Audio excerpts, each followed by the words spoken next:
Hello, welcome back to the channel. Today we're diving right into how to use Notion for self-study course tracking, your ultimate guide for 2025. To kick things off, first up is creating a new page in Notion. Look for the plus new page button, usually found on the left sidebar. Click on that, give your new page a title, perhaps something like self-study courses. This step is crucial because it sets the foundation of your tracking system and helps keep all relevant information in one place.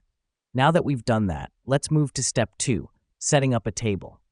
On your new page, click on plus add a block, then select table. This will create a table where you'll list all your courses.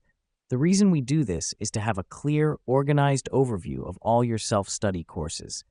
The third step is customizing your table. Add columns that will help you track your progress, such as course name, start date, end date, progress, and notes. You can add a column by clicking plus add a property and then typing in your desired column name. This helps us because with these categories, you can monitor your learning path, keep track of your commitments, and gauge how well you're progressing. Next up, let's talk about using templates. Notion allows you to create templates for your table rows. Start by creating a new row in your table. Click on the arrow at the far right, then select New Template.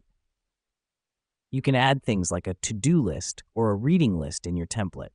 This step matters because it saves you time and ensures consistency across your courses. Lastly, we have the status feature. Create a status column in your table and use it to track whether a course is not started, in progress, or completed. This feature gives you a quick visual indication of your progress, keeping you motivated and focused. In conclusion, Notion is a powerful tool for self-study course tracking. By creating a dedicated page, setting up a detailed table, customizing it to your needs, using templates for efficiency, and tracking your status, you can optimize your learning experience.